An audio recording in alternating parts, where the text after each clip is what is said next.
Everyone, welcome to फार्मामैन। तो कैसी है मेरी फार्मामैन फैमिली। तो आई होप आपने cell injury and cell adaptation का पार्ट 1 देख लिया होगा।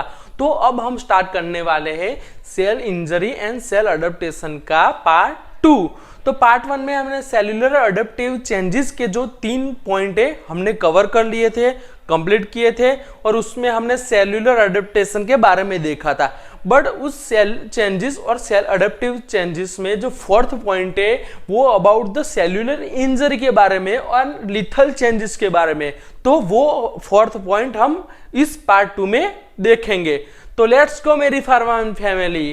तो point 4 cellular injury and lethal changes. तो यहां पर क्या होगा, सेल इंजरी कैन बी सब लिथल और लिथल। जो मीन्स जब सेल डैमेज होगा, जब सेल इंजर होगा तो 2 टाइप से होगा। वो सब लिथल भी हो सकता है, मीन्स रिवर्सिबल, और लिथल मीन्स इरिवर्सिबल और सेल डेथ। मीन्स जब सब लिथल होगा तो वो रिवर्सिबल होगा, मीन्स वो नॉर्मल जा सकता है बैक अपने नॉर्मल होमियोस्टेसिस में। बट जब लिथल डैमेज होगा, बहुत हाई डैमेज होगा, तब वो इरिवर्सिबल सेल इंजरी कहा जाएंगी और उसमें सेल डेड हो जाएगा, अब सेल वापस नहीं आएगा। तो sublethal injury alter the function without the causing cell death. Sublethal injury में सेल डेथ नहीं होगी, बट लिथल में सेल डेथ होगा। तो आओ हम इस फ्लो चार्ट की मदद से पूरा ये फंक्शन जानते। तो जब नॉर्मल सेल है वो अपना होमियोस्टेसिस में होगा, बट अगर स्ट्रेस की वजह से स्ट्रेस आया तो क्या होगा, अडेप्टेशन होगा। सेल के जो चेंजेस हो गए जो पार्ट 1 में देखा था वो सारा यहां पर होगा, अडेप्टेशन। बट वो हमारा सेल अडेप्टेशन नहीं कर पाया, सर्वाइव नहीं कर पाया, तो क्या होगा, सेल डैमेज होगा, मीन सेल इंजरी होगी। समझ गए, स्ट्रेस से अडेप्टेशन, बट अडेप्टेशन कर नहीं पाया तो अब सेल इंजर्ड होगा। बट इस इंजरी में वो जब मिल्ड ट्रांजिशन होगा, मीन्स इस स्ट्रेस जब इंजर होने के बाद रिमूव होगा और रिड्यूस होगा, तो वो सेल इंजरी को क्या कहा जा सकता है, रिवर्सिबल इंजरी। बट उस स्ट्रेस की वजह से जो सेल इंजरी हुए और सेल इंजर होने के बाद भी स्ट्रेस बढ़ता गया बढ़ता गया बढ़ता गया, तो क्या होगा, सीवियर प्रोग्रेसिव स्टिम्युली की वजह से उस सेल इंजरी इरिवर्सिबल इंजरी में कन्वर्ट हो जाएगा। मींस जब सेल इंजरी होने के बाद जब स्ट्रेस रिड्यूस होगा तो रिवर्सिबल इंजरी बन जाएगी। बस स्ट्रेस बढ़ता गया तो कब क्या होगा, इरिवर्सिबल सेल इंजरी होगी। और नॉर्मल सेल में भी डायरेक्ट सेल इंजर हो सकता है। अगर नॉर्मल सेल में पहले ही ज्यादा स्टिम्युली प्रोडक्शन हुई और इंजरियस स्टिम्युली प्रोडक्शन हुई तो क्या होगा, तो सेल इंजर होगा। और इरिवर्सिबल सेल इंजरी में नेक्रोसिस होगा and apoptosis, means cell death हो जाएगा, अब सेल नॉर्मल बैक नहीं आएगा, सेल गया, टाटा बाय बाय, खत्म। अब अगर जो रिवर्सिबल सेल इंजरी हुई तो क्या होगा, तो अगर हम जो स्ट्रेस को रिमूव कर दे, और नॉर्मली जब स्ट्रेस रिमूव हो जाएगा कंप्लीटली, तब वो हीलिंग एंड रिपेयर से जो रिवर्सिबल सेल इंजरी हो, जो रिवर्सिबल इंजर्ड सेल है वो नॉर्मल सेल बन जाएगा। और इस वैसे ही जब अडेप्टेशन होगा, तब भी हम जब रिमूव होगा स्ट्रेस तब भी वो नॉर्मल सेल बन जाएगा। तो हम इस फ्लो चार्ट से समझ सकते हैं कि कब सेल अडेप्ट होगा, कब इंजर्ड होगा, कब रिवर्सिबल इंजरी होगी, कब इरिवर्सिबल इंजरी। तो अब हम इटियोलॉजी देखेंगे सेल इंजरी की, तो वो सेम ही है सेल अडेप्टेशन में, फिर भी हम उसको डिटेल में देखेंगे। तो हम जो सेल इंजरी क्यों होती है, क्यों रीजन होता है, क्या रीजन है, क्या इटियोलॉजी, वो हम देखेंगे। तो सेल में be broadly injured by 2 major case, A is by genetic causes और बी बाय एक्वायर्ड कॉजेज। तो 2 मेन इटियोलॉजिकल फैक्टर है, एक जेनेटिक बाय जीन्स, जिन में डिफेक्ट होने से इंजरी हो सकती है, और second acquired causes means different types of the environmental और एक्सटर्नल जो स्टिम्युलस और पैथोजेंस की वजह से होगा, ये सब एक्वायर में आएंगे। तो चलो गाइस हम उसे डिटेल में देखें। तो अब हम देखेंगे इटियोलॉजी, और इटियोलॉजी में genetic causes. So when the cell injury occurs due to defects in genes, मतलब जीन्स में कोई डिफेक्ट होगा और क्रोमोसोम्स में, तो this type of causes called the genetic causes. तो सबसे पहले देखेंगे दे आर 4 टाइप्स होते हैं। तो सबसे development, first development defect, second cytogenetic defects, third single gene defects and fourth multi functional inheritance disorder. तो सबसे पहला डेवलपमेंट डिफेक्ट्स। तो these are the defects that अगर in the starting of the development, मतलब जो अगर in the pregnancy the development phase are अगर, so what happen in development phase, the from the fetal the new baby are developed, but during that development phase अगर कोई defect हुआ gene में और chromosome में, तो what call it, they are development defect causes for cell injury. Second cytogenic defects. Now these are the defects that occurs or related with abnormality of chromosome. अगर ये defects और cell injury का cause जब chromosome के defect पे depend होगा, तब वो defects called the cytogenetic defects. और क्रोमोसोम में 2 types of the defects can be possible, in the form of the numbers and और in the form of the structure. अगर क्रोमोसोम का स्ट्रक्चर बदल जाएगा तो भी डिफेक्ट होगा, और क्रोमोसोम के जिस नंबर्स होते हैं उसमें चेंज होगा तो भी वो डिफेक्ट होगा, और उस जीन डिफेक्ट के कारण क्या होगा, साइटोजेनिक डिफेक्ट के कारण क्या होगा, इटियोलॉजी वो है और उसकी वजह से सेल इंजरी होगी। अब third point single gene defects. तो it is known as the Mendelian disorder. तो यहाँ पर क्या होगा, disorder in only single specific gene. तो जब अगर ड्यूरिंग द डेवलपमेंट फेज और यानी इन ड्यूरिंग द प्रेगनेंसी अगर जीन में कोई सिंगल स्पेसिफिक जीन में कोई डिफेक्ट आएगा, और आपको मेंडेलियन डिसऑर्डर तो पता ही है, जो मेंडेलियन ने वो एक्सपेरिमेंट किए थे, हमने 10th और 12th में उसके बारे में पढ़ा है, तो उसकी वजह से होगा। तो क्या होगा, सिंगल जीन डिफेक्ट्स होगा उसको कहेंगे, और उसकी वजह से सेल इंजरी हो सकती है। Fourth point multi functional inheritance disorder means these are the disorder that occur due to multifunctional gene defects। अगर कई नंबर्स में और कई डिफरेंट जीन्स में जब डिफेक्ट होगा, तो जब वो मल्टीपल जीन्स में डिफेक्ट होगा तो उसे हम मल्टी फंक्शनल इनहेरिटेंस डिसऑर्डर कहेंगे, और इस डिसऑर्डर में उस जीन के डिफेक्ट की वजह से सेल इंजरी होगी। तो अब हम देखेंगे acquired causes. So the other than the genetic causes, हमने जेनेटिक कॉजेज देख लिए, उसके अलावा जो कॉजेज है सेल इंजरी के उसको हम एक्वायर्ड कॉजेज कहेंगे। उसमें डिफरेंट टाइप ऑफ कॉजेज हो गए। जो सेल अडेप्टेशन में देखेंगे तो मोस्ट ऑफ वो सेम ही होंगे। तो first hypoxia and ischemia, major causes of cell injury is hypoxia and ischemia. तो हाइपोक्सिया और इस्चेमिया क्या हो गया, सो जो हमारा जो सेल है नॉर्मल सेल, उसको ऑक्सीजन का सप्लाई और ब्लड का सप्लाई चाहिए। क्यों, उसके नॉर्मल फंक्शन के लिए, एटीपी जनरेट के लिए और डिफरेंट फंक्शन के लिए। बट अगर हाइपोक्सिया और इस्चेमिया हो गई, क्या hypoxia means loss of oxygen supply और decrease in level of oxygen. Second thing ischemia means loss of blood supply. इस दोनों की वजह से मोस्ट ऑफ टाइम इस दोनों मेजर सेल इंजरी का कॉज है। Second things physical agents. So different type of the physical agent भी रिस्पॉन्सिबल हो गए सेल इंजरी के लिए। तो क्या है इसमें, mechanical trauma. Mechanical means accident में जो होता है वो कट घाव लगना, वो सब उसमें आता है mechanical trauma, accidents. Second thermal trauma, very extreme heat और हीट जिससे वो बर्न होता है। Second thing very extreme cold temperature, तो उससे क्या होगा, थर्मल ट्रॉमा, हमारी स्किन, हमारे जो सरफेस है और हमारा जो बॉडी का पार्ट है उसके जो सेल्स है वो इंजर हो गए। Third thing electricity, current. और fourth thing radiation, UV light. Fifth thing rapid change in atmosphere, suddenly change in atmosphere होगा तो क्या होगा, सेल इंजरी होगी। तो ये सब फिजिकल एजेंट्स है।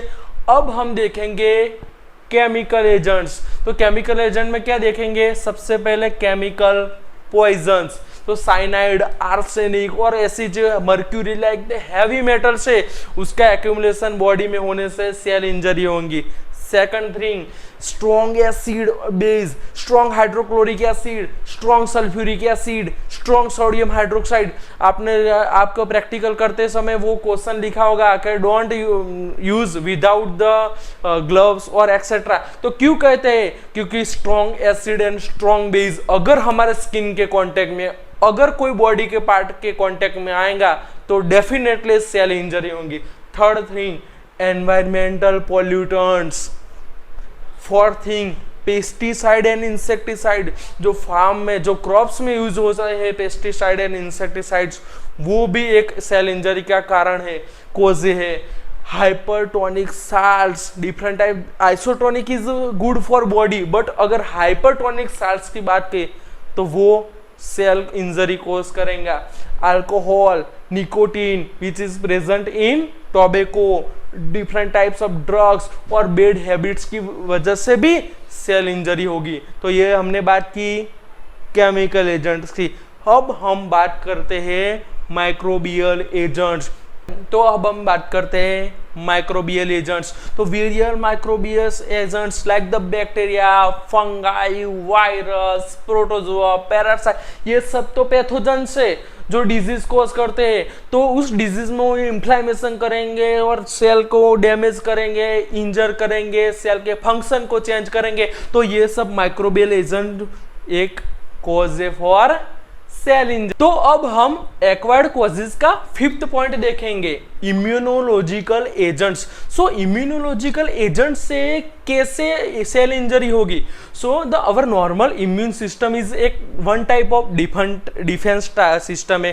सो वो हमारे बॉडी में जो फॉरेन पार्टिकल आती है उससे हमें बचाती है, like the virus, bacteria etcetera. But some time जब एंटीजन आता है बाहर से और हमारी एंटीबॉडी प्रोड्यूस होकर रिएक्शन करती है, बट सम टाइम ऐसा भी हो जाता है कि उस रिएक्शन में हाइपर सेंसिटिविटी रिएक्शन होती है और उस सब ऑटो इम्यून डिसऑर्डर भी आपने देखे। तो उसकी वजह से क्या होगा? सेल इंजरी होगी। अब sixth cause, nutritional derangement, deficiency और एक्सेस ऑफ न्यूट्रिएंट्स में lead the cell injury. Means some time क्या होता है कि न्यूट्रिशन बढ़ जाते हैं और एक्सेस हो जाते हैं और कम हो जाते हैं, तो उसकी वजह से भी सेल इंजरी होगी। डेफिशिएंसी का एग्जाम्पल है एनीमिया और एक्सेस का एग्जाम्पल है ओबेसिटी। तो अब हम देखेंगे seventh cause, psychogenic defects. Psychogenic means psychiatric, means psychogenic defects like anxiety, depression and drug addiction। और पर्सन जो ड्रग एडिक्शन कर रहा है वो अल्कोहल, स्मोकिंग, क्रोनिक स्मोकर्स बन गया है, तो उस साइकोजेनिक डिफेक्ट से उसका माइंड सेट ऐसा हो गया है, तो उससे क्या होगा? सेल इंजरी होगी। तो हमने सेल इंजरी एंड उसकी इटियोलॉजी के बारे में हमने पढ़ लिया। अब देखेंगे सेल इंजरी में reversible cell injury and irreversible cell injury. तो सबसे पहले देखेंगे रिवर्सिबल सेल इंजरी। तो reversible cell injury is the cell injury which can be reverse when the stimulus or cause of the injury is removed। तो अगर जो etiology और जिस कॉज और जो स्टिम्युलस है जिसकी वजह से सेल इंजर हुआ, तो उसकी वजह से जब सेल इंजर हुआ उस स्टिम्युलस और इस इटियोलॉजी को जब रिमूव करेंगे और जो कॉज है सेल इंजरी का जो वो खत्म हो जाएगा, रिमूव हो जाएगा, तब जो इंजर्ड सेल है जो नॉर्मल बैक आ जाएगा, तो उस इंजरी को हम रिवर्सिबल सेल इंजरी करेंगे। क्यों? कि जब सेल इंजर्ड हुआ है उसके कॉज को हमने रिमूव कर दिया तो क्या होगा? जो इंजर्ड सेल है वो नॉर्मल बैक आ जाएगा, तो उसे क्या कहेंगे? Reversible cell injury. उसका एग्जांपल है इस्चेमिया। तो आप सभी को भी पता होगा इस्चेमिया क्या होता है? Lack of blood supply. जब लोकल एरिया हमारी बॉडी में, लोकल एरिया में जब ब्लड का फ्लो कम हो जाएगा, जब ब्लड का सप्लाई कम हो जाएगा, तो उसे हम इस्चेमिया कहते हैं। इस्चेमिया क्यों होती है? ये ब्लड सप्लाई क्यों कम होता है? तो उसके डिफरेंट रीजन है, बट हम एक के बारे में, मेन के बारे में समझते हैं।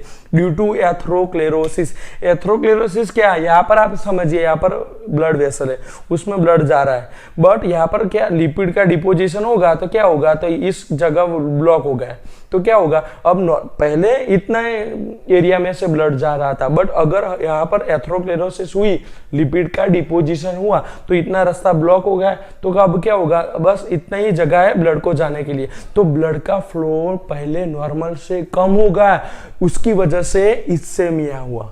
ओके तो इसका एग्जांपल है क्लासिक कंडीशन रिजल्टिंग फ्रॉम इस्सेमिया। अब इस्सेमिया तो हुआ, ब्लड का सप्लाई कम तो हुआ, तो उसकी कंडीशन क्या प्रोड्यूस करेगा, इस्सेमिया क्या प्रोड्यूस करेगा, तो angina pectoris is best example. तो आपको रिवर्सिबल इंजरी पूछा जाए तो आपको ये लिखना है और पैथोजेनेसिस लिखनी है, जो मैं आपको बाद में बताऊंगा।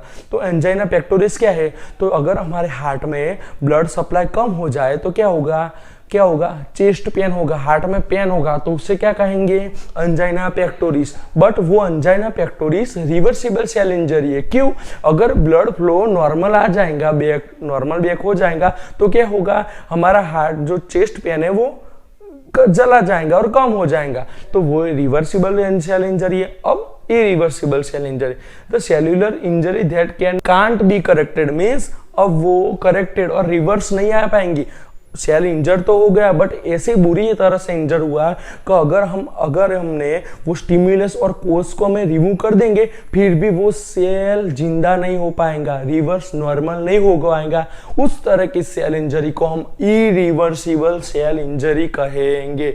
ओके, उसका एग्जांपल है इन्फेक्शन। तो localize area of the tissue dead due to lack of blood supply, मतलब जो इस्सेमिया होगी, यहाँ पर भी इस्सेमिया, यहाँ पर ये इस्सेमिया, बट क्या डिफरेंस है, जो यहाँ पर इस्सेमिया, जो ब्लड का सप्लाई फ्लो कम हो रहा है, वो इतना भी कम नहीं हो रहा है कि जैसे सेल को बहुत बुरी तरह से इंजरी। तो यहाँ पर जो इंटेंसिटी है वो मीडियम है, बट यहाँ पर जो ब्लड का फ्लो कम होने की, यहाँ पर इस्सेमिया की जो इंटेंसिटी है बहुत ज्यादा है, ब्लड स्लोली इतनी गैप, यहाँ पर जो इरिवर्सिबल इंजरी में इतनी गैप है जहाँ पर ब्लड पास हो सके, तो ब्लड का फ्लो वेरी कम है, तो इसीलिए ये सीवियर इस्सेमिया है। और यहाँ पर जो इस्सेमिया हुई है तो उसकी जो टाइम ड्यूरेशन कम है, बट यहाँ पर जो इस्सेमिया होगा इरिवर्सिबल सेल इंजरी में, उसका टाइम बहुत ज्यादा होगा। मींस जब इस्सेमिया होगा बट कम समय के लिए और कम इंटेंसिटी में, तो रिवर्सिबल सेल इंजरी होगी। But ischemia lack of blood supply होगा, बट बहुत इंटेंसिटी उसकी हाई होगी, उसका ड्यूरेशन ऑफ एक्शन बहुत ज्यादा समय तक वो रहेगा, तो वो सेल को इस तरह से डैमेज करेगा। वहां पर सेल हम इस्सेमिया को भी ठीक करेंगे, फिर भी सेल नॉर्मल बैक नहीं आ पाएगा, तो उससे हम इरिवर्सिबल सेल इंजरी कहेंगे। उसका एग्जांपल है इन्फ्रैक्शन। तो best example acute myocardial infarction. तो अगर हार्ट ने बात की तो एंजाइना पेक्टोरिस कब होगी, जब इस्सेमिया शॉर्टर ड्यूरेशन होगी और जो उसकी इंटेंसिटी कम होगी, but ischemia long duration of action लगी, तो क्या होगा, सेल को ब्लड ने सप्लाई नहीं मिलेगा, ऑक्सीजन नहीं मिलेगा, तो सेल डेथ हो जाएंगे, इरिवर्सिबल इंजर्ड हो गए। तो हमारे जो हार्ट में जो मसल्स होते हैं, उसके जो मायोकार्डियल सेल होते हैं, वहां पर ऐसी कंडीशन होगी तो क्या कहेंगे, acute myocardial infarction. It is the example of irreversible cell injury. तो आओ अब हम उसके दोनों की पैथोजेनेसिस के बारे में सोचते हैं। तो अब हम देखेंगे पैथोजेनेसिस। तो पैथोजेनेसिस क्या होता है, तो पैथोजेनेसिस मैकेनिज्म, मतलब जो सेल्स इंजर होते हैं तो उसमें क्या क्या चेंजेस होंगे और कैसे होगा, तो पूरा पाथवे को हम, पूरे मैकेनिज्म के पाथवे को हम पैथोजेनेसिस कहेंगे। तो सबसे पहले हम रिवर्सिबल सेल इंजरी के पैथोजेनेसिस के बारे में देखेंगे। तो क्या होगा, रिवर्सिबल सेल इंजरी में ड्यू टू इटियोलॉजी और डिफरेंट कॉज से के कारण सेल इंजर होगा, बट मेन कॉज क्या है, इस्सेमिया। तो हम उसको ध्यान में रखते हुए पैथोजेनेसिस बनाएंगे।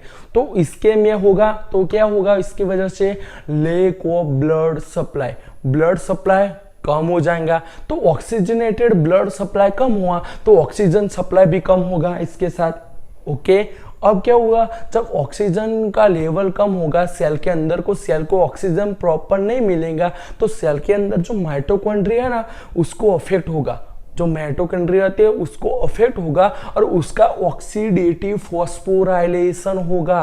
माइटोकॉन्ड्रिया को ऑक्सीजन कम मिलने से ऑक्सीडेटिव फॉस्फोराइलेशन कहता है। और हमें तो पता है बचपन से, mitochondria is the power house of cell. Mitochondria में से एटीपी प्रोड्यूस होता है।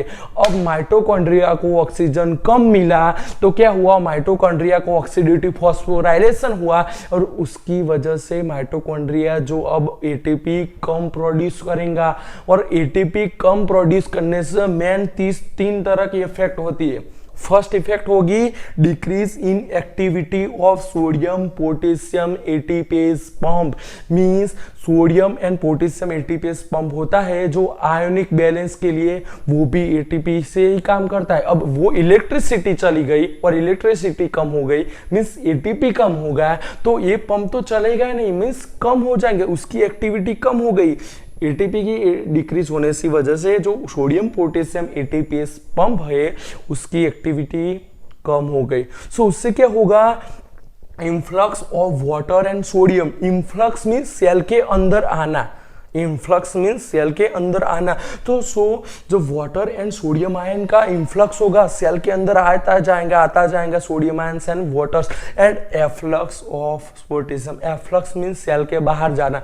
तो जब एक्टिविटी कम होगी तो वो पंप तो काम करने धीरे धीरे काम करेगा, सो उसकी वजह से सोडियम एंड वाटर सेल के अंदर आएंगे एंड जो पोटेशियम सेल के अंदर प्रेजेंट होगा वो बाहर चले जाएंगे।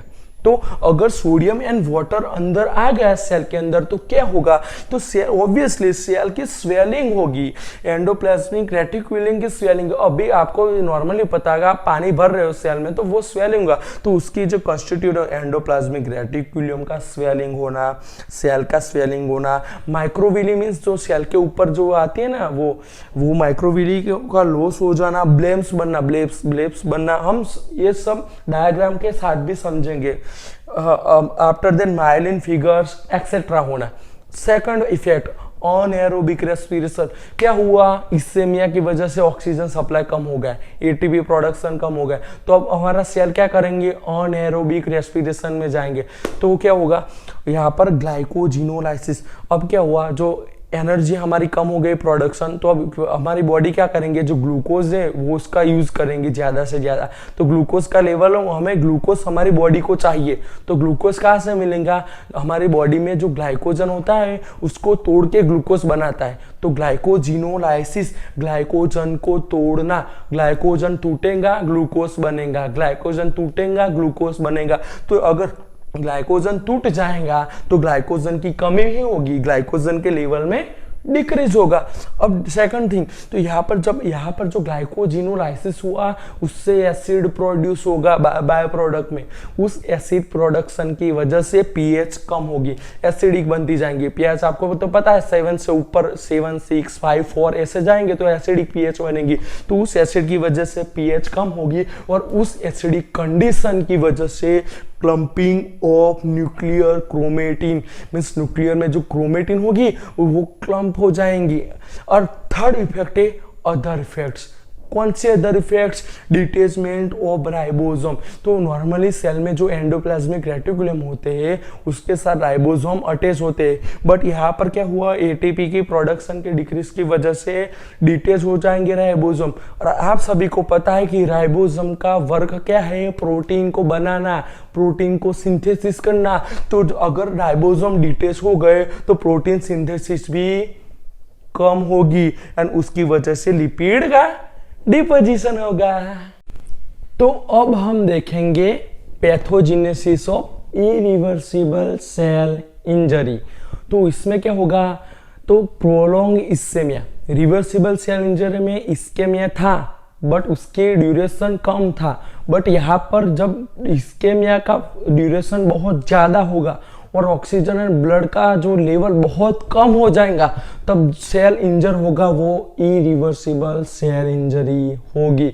तो यहाँ पर प्रोलॉन्ग इस्केमिया की वजह से क्या होगा कि अब ऑक्सीजन का सप्लाई भी बहुत कम होगा सेल के अंदर, तो माइटोकॉन्ड्रिया एटीपी नहीं बना पाएगा और एटीपी का प्रोडक्शन बहुत ज़्यादा कम हो जाएगा। तो इसकी वजह से क्या होगा, तो कैल्शियम +2 इन द साइटोसोल में बढ़ जाएगा। मीन्स यहाँ पर क्या होगा, कैल्शियम आयन है जो सेल के अंदर बहुत ज़्यादा कैल्शियम आयन आ जाएंगे, सेल के अंदर बहुत ज़्यादा कैल्शियम आ जाएंगे, तो कैल्शियम आयन का जो साइटोसोल में कॉन्सेंट्रेशन बहुत ज़्यादा बढ़ जाएगा। और जब कैल्शियम +2 आयन का कॉन्सेंट्रेशन सेल में बढ़ेगा तब एक्टिवेशन ऑफ एंजाइम्स होंगे, तो कुछ एंजाइम्स होंगे वो एक्टिवेट हो जाएंगे। किस एंजाइम होंगे? तो phospholipase, protease and nucleus, 3 enzyme है जो एक्टिवेट हो जाएंगे due to calcium +2 ion in the cytosol. तो क्या होगा? फॉस्फोलाइपेज सेल मेम्ब्रेन को डैमेज करेगा। क्यों? सेल मेम्ब्रेन फॉस्फोलिपिड्स की बनी होती है। फॉस्फोलाइपेज क्या करेगा? वो फॉस्फोलाइपिड पे लिपिड पे अटैक करेगा और उसको डिग्रेड करेगा। इसकी वजह से सेल मेम्ब्रेन डैमेज होगा। प्रोटीएस क्या करेगा? प्रोटीन को डैमेज करेगा। एंड न्यूक्लियस को 3 तरीके से डैमेज करेगा। फर्स्ट टाइप है पिक्नोसिस, न्यूक्लियर कंडेंसेशन। अगर इस न्यूक्लियस ने एंजाइम्स ने न्यूक्लियस पर अटैक किया और न्यूक्लियस को कंडेंस कर दिया, उसको छोटा कर दिया, क्लम्प कर दिया, तो उसे पिक्नोसिस कहा जाएगा। बट अगर इस न्यूक्लियस ने न्यूक्लियस का फ्रेगमेंटेशन, उसका टुकड़े कर दिए, छोटे छोटे टुकड़े कर दिए, तो उससे क्या कहेंगे? Karyorrhexis, fragmentation of nucleus. And third types, अगर इस न्यूक्लियस ने न्यूक्लियस को डिसॉल्व कर दिया, मीन्स उसको लिक्विड बना दिया और डिसॉल्व कर दिया, तो क्या बनेगा? उसको क्या कहेंगे? कैरियोलाइसिस, न्यूक्लियर डिसोल्यूशन। और सेकंड साइड की बात करें तो अगर कैल्शियम +2 की कंसंट्रेशन साइटोसोल में बढ़ जाएंगी तो क्या होगा? Calcium +2 ion deposition in mitochondria, वो माइटोकॉन्ड्रिया में घुस जाएंगे और उसकी कंसंट्रेशन, उसका डिपोजिशन हो जाएगा माइटोकॉन्ड्रिया में। इसकी वजह से क्या होगा? माइटोकॉन्ड्रियल डेंसाइटिस और एमोर्फस डेंसाइटिस हो जाएंगे। माइटोकॉन्ड्रिया में कैल्शियम +2 का आयन कंसंट्रेशन बढ़ जाएगा और वो डिपोजिट हो जाएगा। और ये सब इरिवर्सिबल सेल इंजरी है। आप देख सकते हो सेल मेम्ब्रेन का डैमेज, प्रोटीन का डैमेज, न्यूक्लियस का डैमेज, माइटोकॉन्ड्रिया का डैमेज, ये परमानेंट डैमेज है। यहाँ पर इसकी वजह प्रोलॉन्ग इस्केमिया और डिफरेंट कॉजेस की वजह से यहाँ पर जो सेल इंजर होगा वो क्या होगा? इरिवर्सिबल सेल इंजर होगा। अब वो नॉर्मल बैक नहीं आ पाएगा। तो अब हम देखेंगे cellular changes in reversible and irreversible cell injury pathogenesis. तो हमने reversible and irreversible both cell injury का पैथोजेनेसिस देख लिया और हमने उसमें कुछ सेल्यूलर चेंजेस हमने देखे थे। उसको हम इस सेल के स्ट्रक्चर की मदद से समझते हैं। तो यहाँ पर ये नॉर्मल सेल है, तो यहाँ पर एंडोप्लाज्मिक रेटिकुलम, न्यूक्लियर के अंदर क्रोमेटिन, माइटोकॉन्ड्रिया, लाइसोसोमल एक्सेट्रा है। अगर रिवर्सिबल सेल इंजरी होगी तो क्या चेंजेस होंगे? तो मेम्ब्रेन ब्लेबिंग, मेम्ब्रेन का ब्लेब बनेंगे, माइटोकॉन्ड्रियल स्वेलिंग, माइटोकॉन्ड्रियल फूल जाएगा, सेल्यूलर स्वेलिंग, सेल्यूलर फूल जाएगा। यहाँ पर जो न्यूक्लियस है उसमें यहाँ पर क्रोमेटिन नॉर्मल है, बट रिवर्सिबल सेल इंजरी के अंदर nuclear chromatin clumping, nuclear chromatin जो होता है वो क्लम्प हो जाएगा। Ribosomal detachment from endoplasmic reticulum, यहाँ पर एंडोप्लाज्मिक रेटिकुलम था, यहाँ पर राइबोसोम अटैच्ड था, बट रिवर्सिबल सेल इंजरी में वो डिटेच हो गए, वो रिमूव हो गए, वो अलग हो गए। Endoplasmic reticulum swelling, endoplasmic reticulum भी फूल जाएंगे तो क्या होगा?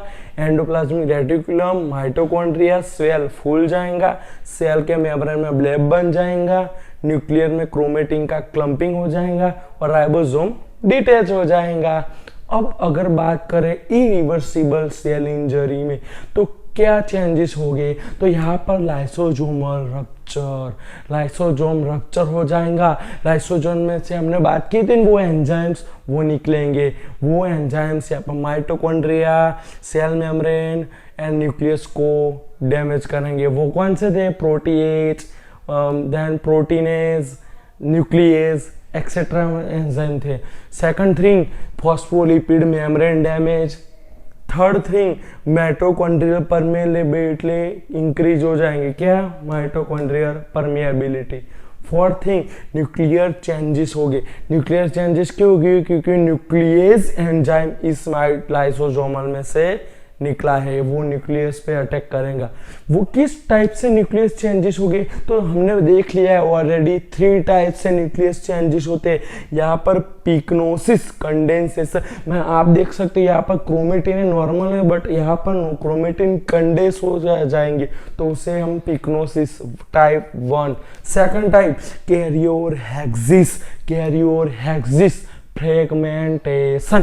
फ्रेगमेंटेशन में क्या होगा, यहाँ पर जो क्रोमेटिन है उसका क्या हुआ, क्लम्पिंग तो हुआ प्लस उसका जो छोटे छोटे टुकड़ों में बट गया वो फ्रेगमेंट हो गया, उसे क्या कहेंगे, karyorrhexis. Third things karyolysis, dissolution. Karyolysis में डिसोल्यूशन, यहाँ पर जो क्रोमेटिन है वो उसको जो एंजाइम है वो खा जाएगा, उससे वो डिसॉल्व कर देगा, उसको लिक्विड फॉर्म में बना देगा।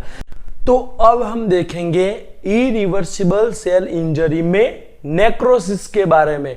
सो नॉर्मली हमने सेल इंजरी में रिवर्सिबल एंड इरिवर्सिबल देखा, तो इरिवर्सिबल सेल इंजरी में जो सेल डेथ होता है उस सेल डेथ को हम नेक्रोसिस कहते हैं।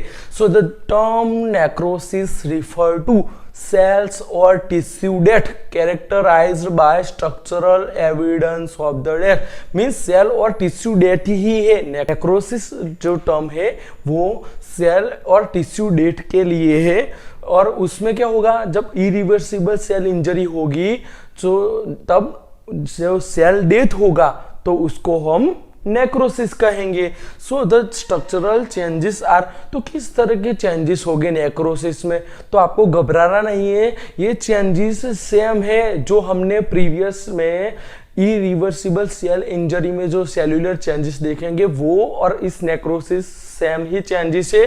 क्या है, mitochondrial swelling, rupture of cell membrane and shrinking of nucleus और फ्रेगमेंटेशन ऑफ न्यूक्लियस। हमने जो देखा था ना, पिकनोसिस, कैरियर हेक्सिस, कैरियोलाइसिस, इस तरह के न्यूक्लियर चेंजेस होंगे। रिलीज ऑफ लाइसोसोमल एंजाइम्स, तो इस तरह के कई चेंजेस हमको नेक्रोसिस में देखने को मिलेंगे। तो हम एक डायग्राम की मदद से देखेंगे तो नेक्रोसिस क्या होता है। तो आपको ये पता है कि ये नॉर्मल सेल्स है, उसमें सेल बॉडी होती है एंड न्यूक्लियस होता है। बट जब नेक्रोसिस होगा तो क्या होगा, सेल डेथ होगा। उस सेल डेथ में ये आप देख सकते हो जो रेड वाला एरिया है उसमें नेक्रोसिस हुआ है, सेल डेथ हुआ, तो क्या हुआ, डेड सेल डेब्रिस, उसे डेब्रिस कहा जाता है। जो डेड सेल होता है उसे डेब्रिस कहा जाता है। विदाउट न्यूक्ली, जो यहाँ पर न्यूक्लियस नहीं है और सेल के जो आउटलाइन है वो ये पर यहाँ पर है, बट वो सेल डेथ है और उसे हम डेब्रिस कहेंगे।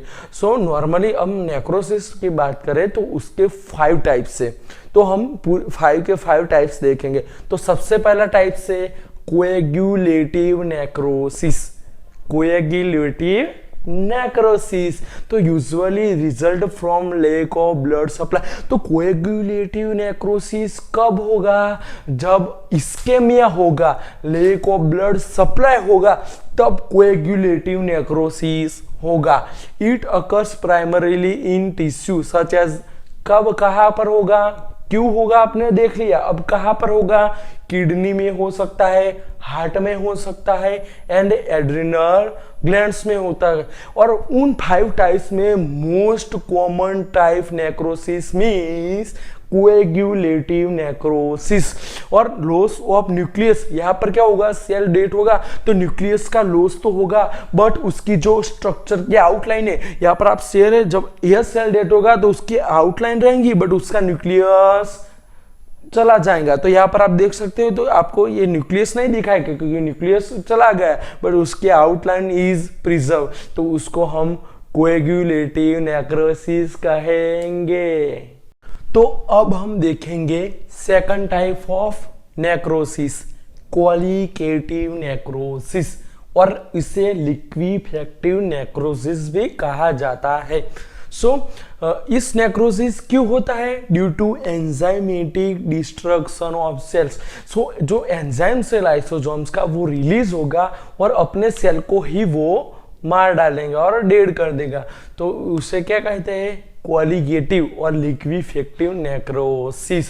So it frequently occurs in brain tissue, qualitative कहाँ पर होगा, ब्रेन टिश्यू में होगा। तो वहां पर क्या होगा, तो ब्रेक डाउन ऑफ न्यूरॉन्स, जो ब्रेन में क्या होता है, न्यूरॉन्स होते हैं, न्यूरॉन सेल्स का ब्रेक डाउन होगा, क्योंकि रिलीज ऑफ लाइसोसोमल एंजाइम से न्यूरॉन्स का ब्रेक डाउन होगा। एंड क्या फॉर्मेशन होगा, formation of pocket of liquid. क्यों, लिक्विफेक्टिव से भी पता चलता है कि यहाँ पर जो नेक्रोसिस होगा, जब वो न्यूरॉन्स लाइसोसोम्स न्यूरॉन्स को वो मार देंगे, डेड कर देंगे, आफ्टर दैट क्या फॉर्मेशन होगा, छोटे छोटे पॉकेट्स बनेंगे, उस पॉकेट्स में लिक्विड जैसा भरा होगा। तो उस टाइप को नेक्रोसिस को हम लिक्विफेक्टिव एंड क्वालिटेटिव नेक्रोसिस कहते हैं। Pockets of liquids with debris तो हमने पहले पढ़ लिया, and cyst like structure in the brain tissue. तो एग्जांपल है वेट गैंग्रीन्स।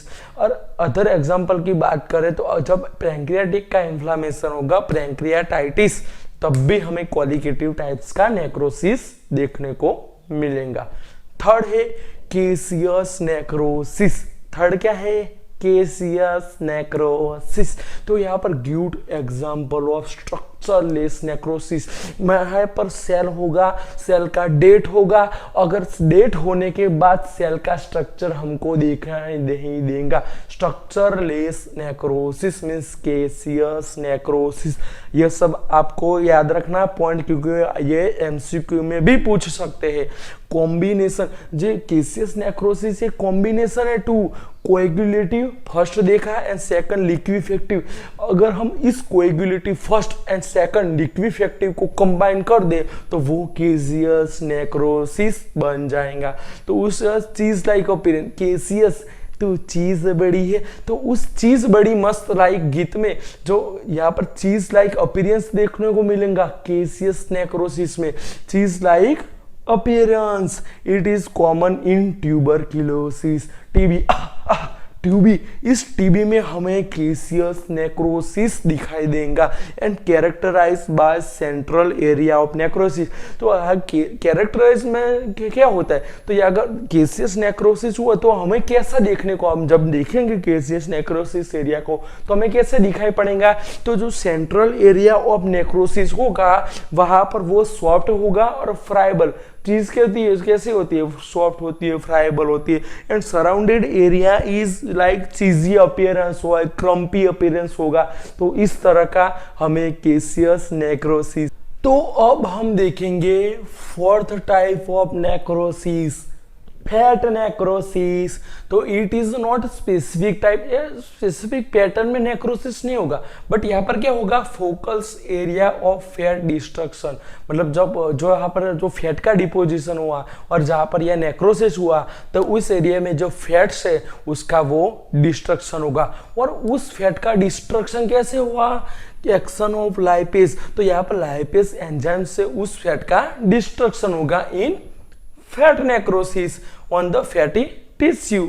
तो seen in the breast omentum एक डिजीज है, उसमें हमें फैट नेक्रोसिस देखने को मिलेगा। एंड पैंक्रियाइटिस, मतलब पैंक्रियास में जब इन्फ्लामेशन होगा उससे क्या कहेंगे, पैंक्रियाइटिस।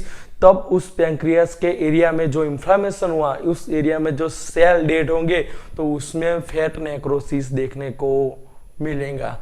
Fifth and last types of necrosis is fibrinoid necrosis.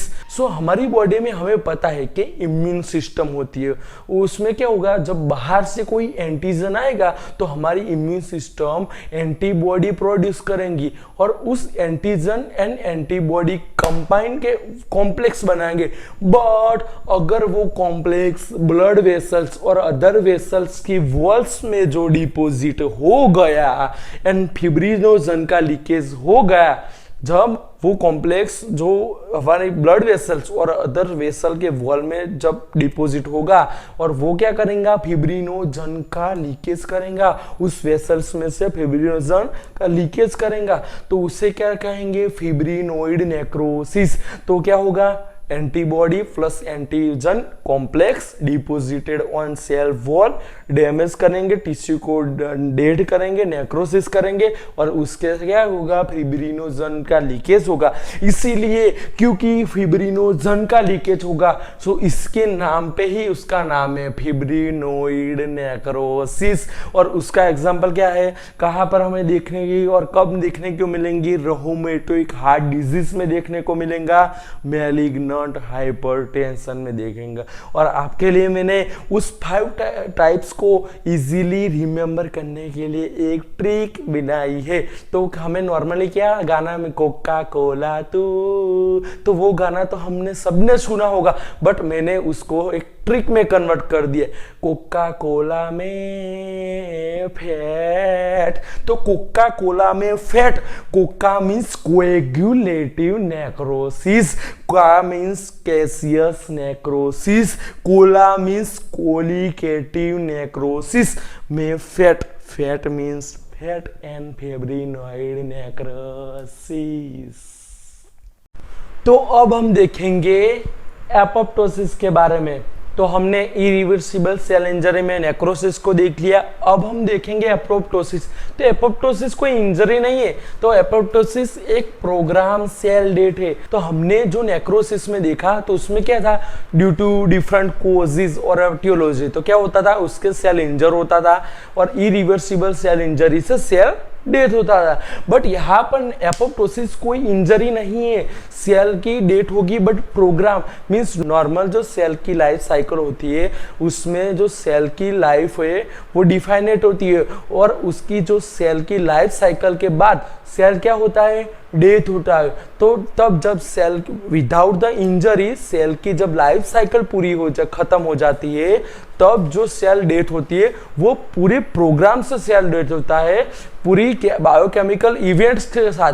तो उस सेल डेथ को हम एपोप्टोसिस कहते हैं।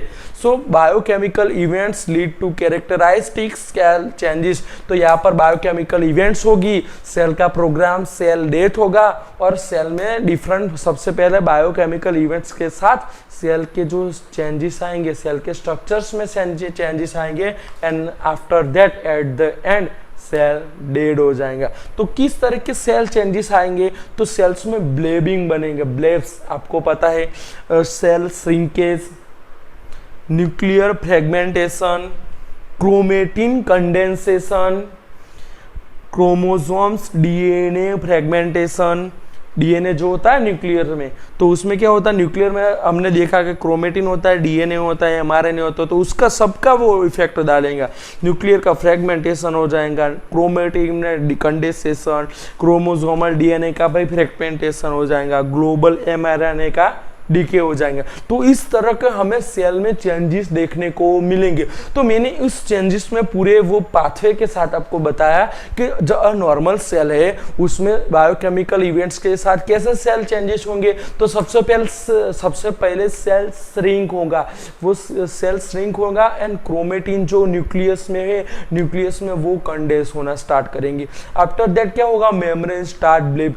क्या हो मेम्ब्रेन ब्लेब कैसे होगा, तो मेम्ब्रेन में जो उसकी ऑर्गेनालिंग है उसको वो स्वेल करेगा, उसके वजह से मेम्ब्रेन ब्लेब होगा, ऑर्गेनालिंग का डिसइंटीग्रेट हो जाएगा। आफ्टर दैट क्या होगा, न्यूक्लियस में न्यूक्लियस एंड ऑर्गेनालिस कोलैप्स। ये न्यूक्लियस और ऑर्गेनालिस में जो सेल है उसके बीच में सेंटर में न्यूक्लियस होता है और साइटोप्लाज्म में different constituent mitochondria, endoplasmic reticulum, वो ऑर्गेनालिस कोलैप्स हो जाएंगी और मेम्ब्रेन कंटिन्यूज टू ब्लेब, मेम्ब्रेन ब्लेब करता जाएगा, एक पॉइंट आएगा तब एपोप्टिक बॉडीज फॉर्मेशन होगी। तो नॉर्मल ये सेल है उसमें ये सब चेंजेस हुए और एपोप्टिक बॉडी क्या हो गया, तो इस सेल्स में क्या हो गया, छोटे छोटे टुकड़े में बढ़ जाएगा। ये देख सकते हो आप इस डायग्राम में। तो वो बॉडीज को क्या कहेंगे, एपोप्टिक बॉडीज। तो इसकी वजह से हम उस प्रोसेस को एपोप्टोसिस कहेंगे। तो यहाँ पर एपोप्टिक बॉडी बन जाएंगी। आफ्टर दैट उससे क्या होगा, एपोप्टिक बॉडी फॉर्मेशन होगी और उसके बाद मैक्रोफेज का काम आएगा। मैक्रोफेज को पता चलेगा यहाँ पर एपोप्टिक बॉडी बनी तो वहां पर जाएगा और वो फेगोसाइट्स वो एपोप्टिक बॉडी को निगल जाएगा, गल जाएगा। तो after that no inflammation. Necrosis में इन्फ्लामेशन होने के चांसेस है बट एपोप्टोसिस में नहीं है। क्यों? कि नेक्रोसिस में जो एंजाइम्स है वो सेल से बाहर भी निकल सकता है, उससे क्या होगा जो उसके जो सराउंडिंग सेल है उसको डैमेज करेगा। बट यहाँ पर क्या होगा, एपोप्टिक बॉडी बनेगी और यहाँ से मैक्रोफेज आएगा उसको निकल लेगा, तो यहाँ पर कोई एंजाइम्स रिलीज नहीं होगा, तो उससे नो इन्फ्लामेशन होगा। सो आपको अगर ये 5 मार्क्स में पूछा जाए एपोप्टोसिस तो आपको इतना लिखना है और उसकी पैथोजेनेसिस लिखनी है। तो उस पैथोजेनेसिस को आप, मैं टेलीग्राम में उस पूरी नोट्स का मैं पीडीएफ डालूंगा, उसमें मैं पैथोजेनेसिस को भी ऐड कर दूंगा, तो आप वहां पर जाके चेक कर सकते हैं। बट नॉर्मली उसके चांसेस इस एपोप्टोसिस का जो इस तरह से पूछने का चांसेस कम है। But most important question necrosis and apoptosis में आता है, तो क्या है difference between necrosis and apoptosis. तो चलिए गाइस हम उससे देखते हैं। तो अब हम देखेंगे important point, difference between necrosis and apoptosis. So हम उसका जो डिफरेंस है ये मोस्ट ऑफ टाइम एग्जाम में आ सकता है। तो क्या होता है, necrosis is an unprogram cell death. Necrosis में कोई प्रोग्राम ली और सिस्टमेटिकली सेल डेथ नहीं होगी। नेक्रोसिस में बेसिकली क्या होता है, डिटियोलॉजी होगी तब क्या होगा, सेल इंजर होगा इरिवर्सिबली और सेल डेथ होगा। But apoptosis is program cell death, मतलब जब एपोप्टोसिस कब होगी तो नॉर्मली कब होती है, जब सेल साइकिल खत्म हो जाए, तो उस टाइप कंडीशन, कोई स्पेसिफिक कंडीशन में और systematically with steps cell death होता है, तो उसे क्या कहते हैं, program cell death. Second point, it is pathologic. हमें पता है कि इटियोलॉजी सारी पैथोजेंस है जो एक्सटर्नल ही हो, तो वो पैथोजेंस के कारण होता है, इसलिए ये पैथोलॉजिकल इन नेचर होगा। But apoptosis both physiological means normally जब सेल साइकिल खत्म होगी तब, एंड समटाइम पैथोलॉजिकल भी एपोप्टोसिस हो सकता है। Third point, it involves inflammatory reaction. क्यों? जब नेक्रोसिस होगा, सेल डेथ होगा, तब क्या होगा, जो लाइसोसोमल एंजाइम है, खुद का सेल के लाइसोसोम्स का एंजाइम खुद के सेल को ही नुकसान पहुंचाएगा और बाद में जो मेम्ब्रेन छूटेगा, इससे जो एंजाइम से बचा हुआ वो बाहर निकलेगा और जो सराउंडिंग सेल्स है उसको डैमेज करेगा और इससे इंफ्लामेशन होगा। बट यहाँ पर एपोप्टोसिस में generally inflammatory reaction are not present. क्यों? क्योंकि यहाँ पर एपोप्टोइक बॉडी बनती है और इस एपोप्टिक बॉडी को खाने के लिए कौन आता है, मैक्रोफेज। तो यहां पर कोई एंजाइम बाहर रिलीज ही नहीं होगा और इंफ्लामेशन नहीं होगा। Fourth point, cell swelling is the sign of injury. तो जब नेक्रोसिस टाइप ऑफ इंजरी होगी तब सेल फूलेगा, सेल स्वेलिंग होती। बट एपोप्टोसिस में सबसे पहले सेल्यूलर चेंजेस में सेल श्रिंकेज होगा। Cell shrinkage is the first change in apoptosis. Fifth point, it is executed by general enzymes. कौन से enzymes? Protease, phospholipase, nuclease etcetera enzymes हमने जो नेक्रोसिस में इरिवर्सिबल सेल इंजरी में देखेंगे, उसी की वजह से सेल डेथ होगा। बट यहाँ पर एपोप्टोसिस जनरली 2 वजह से, controlled by specialized genes first and enzymes second. So genes की वजह से और एंजाइम से वो कंट्रोल होगा एपोप्टोसिस का। तो क्या वो enzymes such as a caspases enzyme हम ले सकते हैं, उसकी वजह से होता है, और वो जीन है BCL2 as genes. Okay, and 6th and last point, the DNA is cut in random manner. तो यहाँ पर क्या होगा, जब नेक्रोसिस होगा तब सेल में जो न्यूक्लियर चेंजेस होंगे तो वहां पर जो DNA के में कट होगा वो रैंडम मैनर में होगा, कहीं भी हो सकता है। उसकी वजह से क्या होगा, जब हम जेल इलेक्ट्रोफोरोसिस की मदद से हम देखेंगे उसका न्यूक्लियस, तो हमें स्मीयर देखने को मिलेगा।